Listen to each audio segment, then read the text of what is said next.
Steve is an immigration lawyer who is also obsessed with improv, storytelling, and basic club juggling.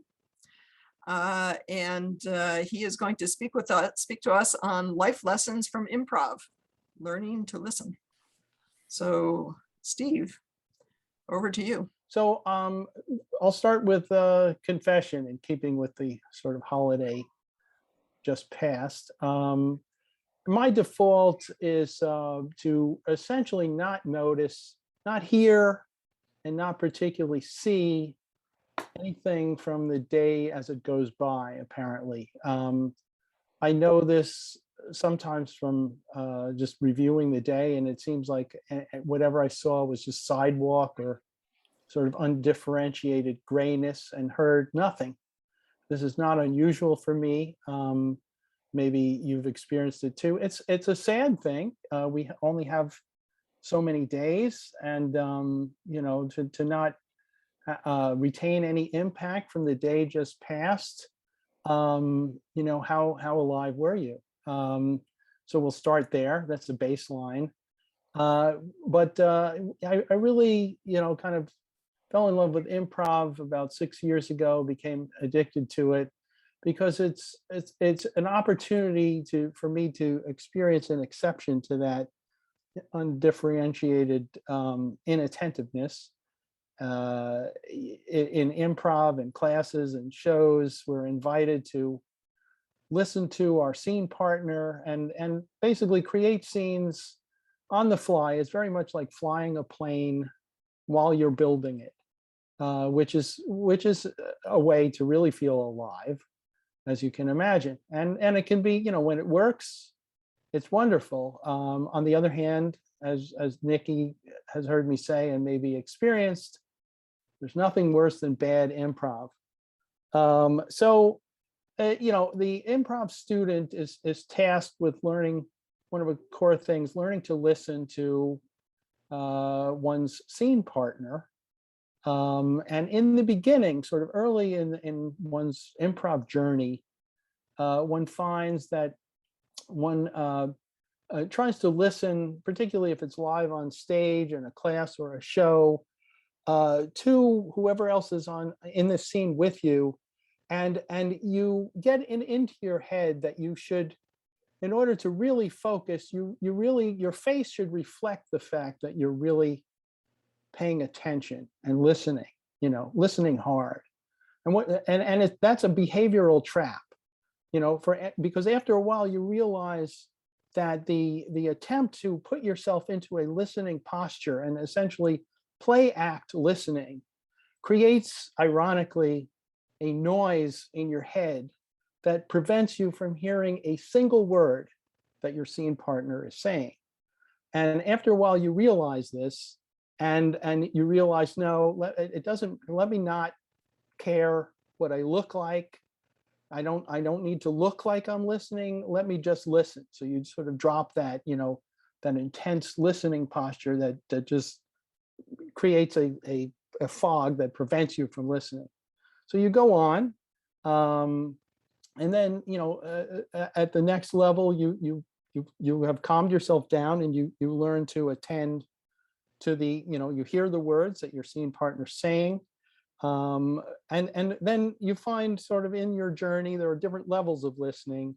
And there are a number of things that get in the way of it and create the bad improv that I was talking about. A common mistake is that you create an agenda for yourself before the scene that you're building has really, brought about what it is going to be about.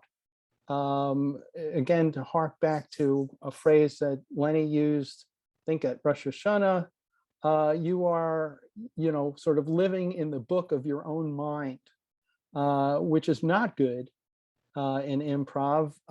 Better to be living, I mean, you can do some of that, but better for that not to crowd out your ability, your capacity to live in the book of the scene as it's going down, so that a group mind sort of thing can happen. It's a collaborative art.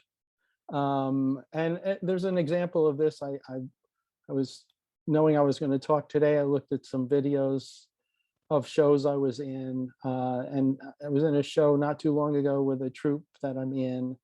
And I can see on the video captures in a particular show that I'm in a 3-person scene, and you can see that I have ideas I wanted to present. But meanwhile, one of my scene partners, a very good improviser named Ginny Johnston, is essentially signaling that she believes that her scene character and my scene character are a married couple. But I've got in my head that I'm a bachelor who's in the foreign service.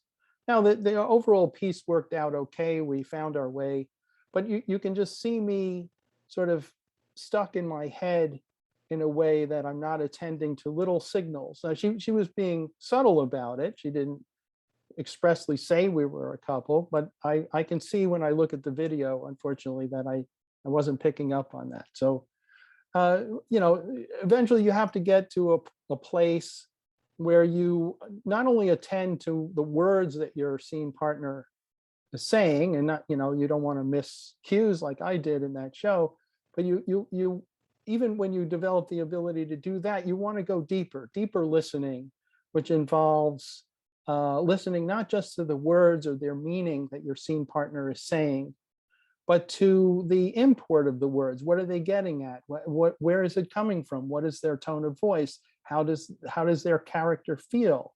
What does their character want? And once you get to that level, then you're getting sort of in the groove and getting into the wonderful area of improv at its best. And there is, luckily, there's an example of that on YouTube as well, of me in a scene, in fact, with Jenny Johnston, a 2-person scene, where 3-minute or so little exercise. And from the very beginning seconds and right on through the whole thing, we are completely on the same page and attending to each other in a way that allows for organic development and discovery of what the scene is. And because of that, we find our way, it's an amusing little scene, to a revelation about my character that was not obvious to us in the beginning.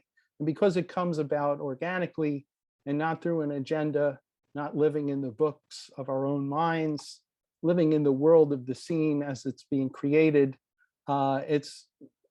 it works. It's called Swedish Jim in my YouTube channel, Slide Quest. You can find this through Nikki if you need to. Anyway, so it can happen, it can work out. Now, very rarely, very occasionally, not that often,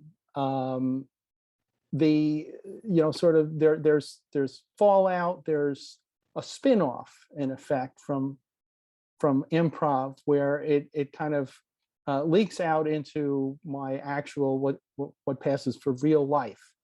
And it doesn't happen often, but when it does, it's a fortunate thing. And I had an experience like that I'll tell you about. I was in my office practicing immigration law. I had 2 clients sitting across the desk from me. This was before COVID. And it was a husband and wife green card case. The wife was the foreign spouse. It was a routine case. Very good prospects, excellent prospects for success. Little wrinkle, she had overstayed her valid immigration status, but that is very curable in this type of case. But she was kind of a high-strung person. She's from a part of the world which is not, fraught with civil war or horrible economic conditions, a place in the world that we would all be happy to live in. And she was highly educated. In fact, she had a law degree, and also was susceptible to worrying. And when I briefed her on the case, and when she asked me, can anything go wrong, I said, as I always do, of course, I'm an immigration lawyer. Things can always go wrong. But I made it clear to her that it was, although in the realm of possibility, extremely unlikely. But there was a worst case scenario, as there always is, or almost always. And it was the worst case scenario that she fastened on in her mind. And in this particular scene that I'm describing, when I, again, didn't deny that it was within the physical realm of possibility that things could go sideways, even though they almost surely wouldn't, she burst into tears, sitting across from me across my desk. And immediately her husband and I took turns trying to calm her down, get her to stop crying, convince her that there really was nothing to worry about. It really didn't pay to be that distraught. And the more we tried, the less it worked. She was just openly weeping. And I realized, looking at the couple, that and the way they were interacting, that both of them I knew were fairly hard-headed individuals, and that there was a tension there. And the more the husband tried to get the wife to calm down, the more she cried almost determinedly. And I realized this wasn't the first time that they had had that kind of tension between us. But I also, something else kicked in that takes me a little moment to describe, but it happened in an instant. And it was, I had the sense that this was from my years of studying improv. So what came to me in that instant, just sort of looking at her, was this idea, or this feeling, this vibe that I got, that no, what she wanted from me and from both of us was not to be convinced to stop crying, to calm down, but simply to be heard, to have her anxiety validated simply by being heard and accepted for what it was. And the instant I had that insight, because it just came to me that it was an insight. And even before I pushed the tissues that I keep on the box of tissues I keep on my desk across to her, and even before she took a tissue, from the moment I had that sort of insight, you could feel the air in the room sort of change. Maybe something about my body language changed. Maybe I sat back a little bit and I just listened to her on that deeper level. I just let her emote and let her be anxious, and just was sort of sympathetic to the existence of that in the room. And it was from that instant, before she took the tissue, that she, her breathing sort of slowed and the sobbing started to abate from that very instant. And I really felt, thinking about it afterward, that was an example of the deeper listening. And it really felt like it was a side benefit of having studied improv. Doesn't happen often, but when it does, it's a wonderful thing. And I feel fortunate to have experienced it. Thank you for listening. Thank you. I have a quick question for you, Steve. You can even have a slow question. And please forgive my ignorance of the process of what you do and how it works. But I remember early in your talk, you mentioned that you and the woman you were doing the improv with each had a different point of view as to where the characters would be going. And I'm wondering, considering if it's improv, you only have a very short notice about the scene and what you're going to be doing. Do you have a moment to communicate before you start the improv so one of you can let the other one know where you are and where you're coming from? Rich, that would be considered, technically speaking, a no-no. Okay, got it. Yeah, no, but I mean, here's the thing. But you're not, the thing is, the study of improv is much like the study of jazz. You're not really starting from nothing. That would be even more difficult than what it is. You basically, the study, you have lots of exercises to sort of train you to be able to build a scene in the moment by using various cues. Now, sometimes a piece, the kind of improv I do is called long form. You'll do a piece.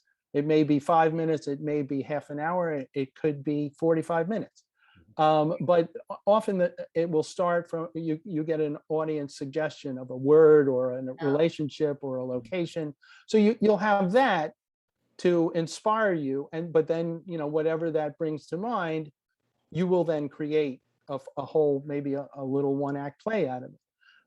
Sometimes there will be no suggestion. One of my favorite exercises or a way to start a scene, as I did in that thing that worked out well called Swedish Gym, that 3-minute scene, is something called peer observation. So you just stand in a neutral stance looking at your scene partner and let whatever vibe there is between you, however you feel they're looking at you, whatever way you think you're looking at them, become the inspiration for the scene.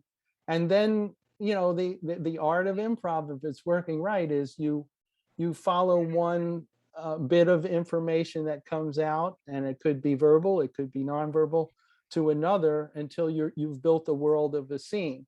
It's like flying a plane while you're building it. It's also like acting in a play while you're writing the script.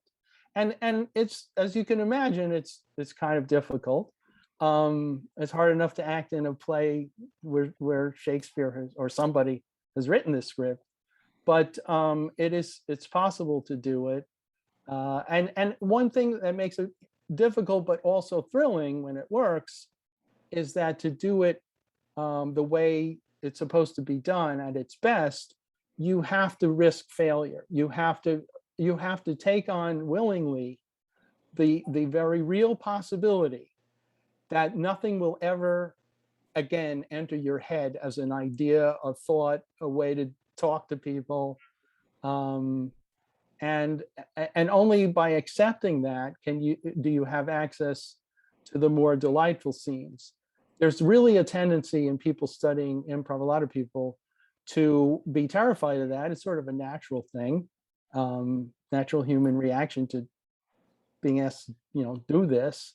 And sometimes people cope with it by either creating scenes where they fight with other characters endlessly and in a very cringeworthy way, or just to be doing something, or trying to learn the formula that if you have this range of tactics, you are guaranteed to have beautiful improv scenes, but they don't really work.